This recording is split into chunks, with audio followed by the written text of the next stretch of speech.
The U.S. federal election is less than a week away now. Now, the polls say it's too close to call at this point in time. To talk about the upcoming presidential election in more detail is Lisa Daftari, American political correspondent and host of the Foreign Desk, joining us once again from Los Angeles. Lisa, it appears to be a dead heat nationally. The battle continues for swing states and key constituencies ahead of the November 5th election. Many feel two of the pivotal battlegrounds right now will be Michigan and Georgia. How are you seeing it? Yeah, I mean, we've heard Michigan, Georgia, Pennsylvania, they'll all be quite important. It's interesting because you have, the system of the Electoral College, and then it always just comes down to a handful of states really deciding the fate of the nation. In this case, we are hearing all kinds of things, but we'll go with what we're hearing from the mainstream media, which is that they are pretty much even 50-50 right now, anyone's game, and that the swing states seem to be going in the direction of Donald Trump. Now, they will also count the mail-in ballots as they come in, and if they are postmarked by the date of the election, they will be counted afterwards. That's what kind of scares us here, and that they won't be announced perhaps on election night. That's going to affect markets. That's going to affect, obviously, confidence in the United States. It looks very bad on the international stage when we can't decisively call an election. What will be the reaction on the streets if one candidate is called over the other? And really, what will there be cheating? I mean, there, as you know, have been several instances already where it looks like there is foul play. And one side calls foul play, the other one says you just, trying to, stir the pot. More of the same, right? How this is what we expected between these two candidates. Unfortunately, we have to say it's anyone's game. A lot of the polls showing Donald Trump leading by a significant amount, the mainstream media refuting that. So we will have to wait until election day or perhaps later than that to find out the ultimate answer. So how can the American electorate really have confidence in the entire process that there won't be cheating and that these voting machines, there won't be anything nefarious happening and taking place here? Right. And then how can we, to add to your questions, how can we ensure that we will have a fair election in the future or in any election once we've introduced mail-in ballots and voting that goes beyond in-person voting for one day? So where I live, the polls have been open and people are voting early. They recommend that because then you can follow your ballot. You could follow that your vote has been counted. What will happen on election day? Will there be more outages? How can people really ensure it? But more than anything, how the fact that these questions are being raised and they will be raised in the future, it really throws into question and really questions the legitimacy of the United States process, which therefore then weakens us, in terms of our foreign policy, in terms of our economy. We look at what's happening with BRICS. We're looking at the dollar being undermined. We're looking at the markets and how they will react to whether it will be a Kamala victory or a Trump victory. This is all very, very important when we're talking about just a handful of days away from really seeing all of this either, collapse or explode in an opposite direction. It already is a very precarious situation, and that in and of itself creates vulnerability for the United States on all fronts. We've seen a lot of videos going viral on social media, some of Kamala Harris dancing in the streets, dancing with other people, Donald Trump working the drive-thru at McDonald's. In your opinion, what's really been resonating with American voters when it comes to both Trump and Harris? I'm seeing a lot of going back to just common sense politics. And that's actually a relief because that's not what we were seeing in the beginning of these two campaigns, particularly when Kamala Harris entered the race. It became crunch time and there was a lot of just smearing on both sides. There still is name calling the Trump voters trash as President Biden did, and then Donald Trump wearing the garbage vest and driving the truck. I mean, look, I was, in my mind, I cover foreign policy. So I'm thinking, what are our enemies thinking watching, these two, act the way that they are? about to assume, one of them will assume the most important job in the entire world, and look at the way that they're behaving. So, when we come back to the swing states, when we come back to jobs, when we come back to a safe border, when we come back to the price of groceries, the price of gasoline, really common sense politics here in Los Angeles, a lot of people talking about crime. One of the biggest things that people are going out to vote for here in Los Angeles is to remove the DA, Gascon, who has really made this city into a horrible nightmare of a place where you can't even have lunch during the day without being fearful of being mugged.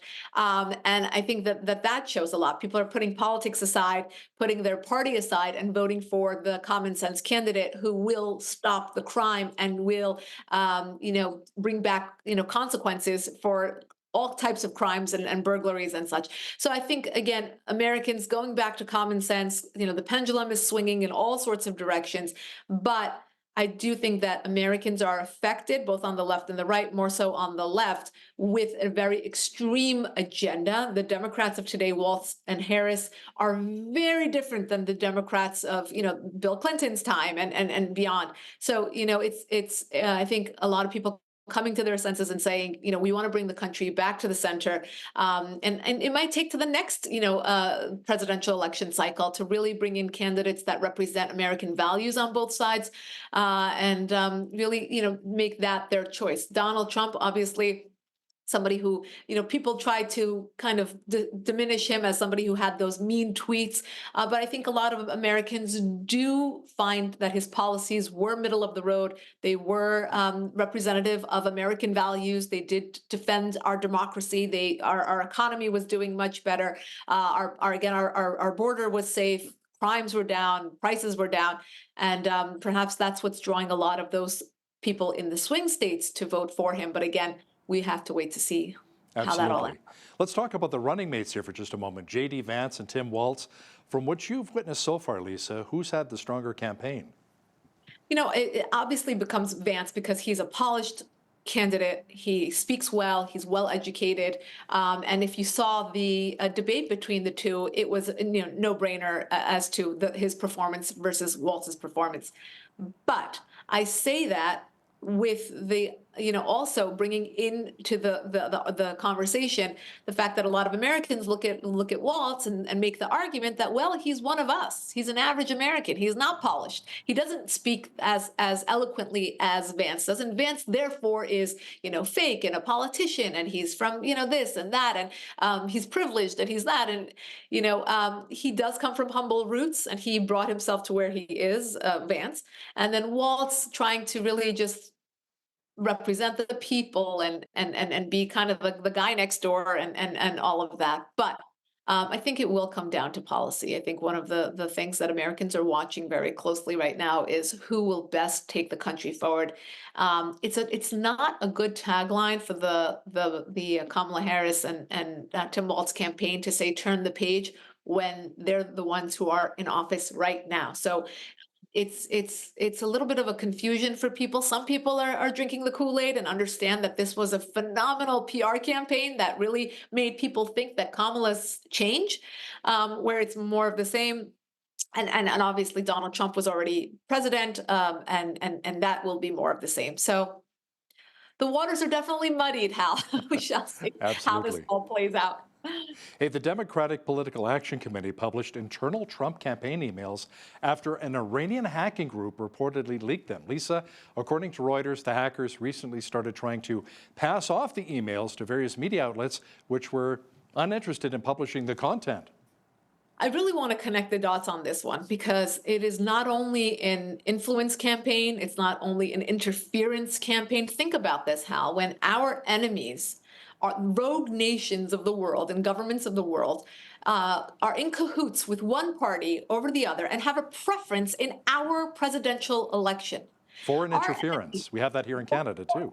Yeah. Absolutely. And there's really a problem when our friends and enemies believe that one candidate over the other will treat them differently with regards to our foreign policy. Our foreign policy, whether you're talking about Canada, the United States, European nations, if we truly want to defend the democracy that we stand for, our foreign policy has to be even across the board, regardless of which candidate is in office, left, right, or center. They have to be fearful. They have to know that there will be deterrence, not to actually not only endorse a candidate, but actively work to get one candidate in office and make death threats against the other candidate. This is a major issue. And if the Democrats don't see this as an issue on both sides, as an issue against Americans in general and against the system, we're going to have major issues down the road, where whether it's Chinese influence, Russian influence, the Islamic Republic influence, Qatari influence, whatever it is, they are here. They know that they can penetrate, and they have launched successful campaigns, and that's why they're doing it once again.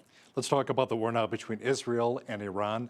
Lisa, the Israeli military has been hitting Iran pretty hard.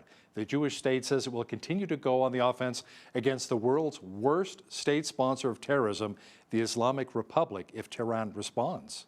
Right. So this war, as of October 7th, and before that as well, has always been between the Islamic Republic and Israel, because all these proxies are funded by the Islamic Republic. So we're looking at a war between Hamas and Hezbollah and the Houthis and the Islamic Republic itself, because direct missiles are coming from Iran's soil into Israel. So all these different fronts being funded by the Islamic Republic, and the United States, trying to normalize relations with the Islamic Republic, having this administration and the Obama administration having given billions of dollars to the Islamic Republic. That's the money that they have gone on this terror spree with. That is the money that they are spending to give to their terror proxies to carry out these attacks. Now, we just saw Israel retaliate against the Islamic Republic for the attacks in April. Very measured, very targeted, and we're happy about that aspect of it. We don't want the Iranian people in harm's way. Obviously, they are the ones who are also against their government. But how much of this was Israel having to be restrained by an upcoming election here in the United States, an administration who wants this war to go away very, very badly and wants the optics to be very clean going into election day. It really interfered. The fact that we're in an election cycle really interfered with this war. We tied Israel's hands. We micromanaged them. We waited on giving them weapons, where they are our main ally. They're the ones doing the dirty work for the West in the Middle East, fighting the same enemies who would be killing any one of us, and yet we failed them. We failed them to a major extent. But we're happy for Israeli intelligence and the fact that they can get ahead of this, and what we saw them do in Lebanon, for example, or the targeted attacks on Hezbollah heads and Hamas heads showed that there is, Israeli intelligence that will eventually be victorious in fighting against good versus evil and in this fight against terrorism. So here we are. We're hoping that this war does come to an end very, very soon, and that the casualties will just stop. This is very, very senseless. And Lisa, on another note, 7 Israeli nationals were indicted for allegedly receiving at least $300,000 in cash and cryptocurrency from the Islamic Republic to carry out more than 600 acts of espionage targeting Israel. Right. So this is yet again the influence campaign that the Islamic Republic has attempted to carry out among Israelis, but has failed. There hasn't been one successful case yet, but we're hearing about many of these foiled. Again, this morning, there were 4 individuals that have been identified as those who have been basically paid by and kind of worked together with the Islamic Republic to carry out their dirty work, spies, basically. But again, it hasn't worked. So, Israeli intelligence has to stay on top of this. I mean, they have to get it right 100% of the time, and the terrorists have to get it right once. So this is what we're seeing. And, it's unfortunate. You'll always find people who could be bought out, and you'll always find these nefarious actors who want to kill and want to extend their influence. And so, here we are. It's now confirmed as well, Lisa, that North Korean troops have not only been training in Russia, but now will go to war and fight for Russia against Ukraine. And Ukrainian President Volodymyr Zelensky says he needs more help and is asked to join NATO. Now, if that goes ahead, could we potentially see another world war? Right. This is something most people are not paying attention to. But instead of diminishing this war with Russia invading Ukraine, we have seen it expand. Just in the last week alone, we're seeing North Koreans in uniform march towards this war and insert themselves in this war. This also points to another issue here about the just containing North Korea and isolating them. That's another fail on the world stage, and particularly with regards to world powers and being able to isolate, to sanction, to stop North Korea. We haven't been able to normalize relations with them. We haven't been able to, have them, back down from their nuclear, portfolio. But we now see them bleeding out into the world conflicts and joining forces with other rogue elements. Just in the 4 years alone, the past 4 years alone, we have seen so much of this. These strange bedfellows, not strange, no, anymore with regards to China and Iran working together, and you have Russia now working together with North Korea, and they're all selling weapons to one another. This is very, very problematic. With regards to this war, now Zelensky, he kept coming and asking for more and more and more, and we were kind of rolling our eyes and saying, to what end will the United States and others be giving money and resources into this war? But then now, he may have a point. If this war is expanding and it affects all of us, then Russia needs to be stopped. The North Koreans need to be stopped. The Islamic Republic needs to be stopped. China needs to be stopped. So how will this end? Will it expand into a world war, or will we be able to finally get this de-escalated? We'll see how it all plays out. She's our foreign affairs expert and U.S. political reporter, Lisa Daftari. Thanks so much for joining us once again from Los Angeles. Thank you so much.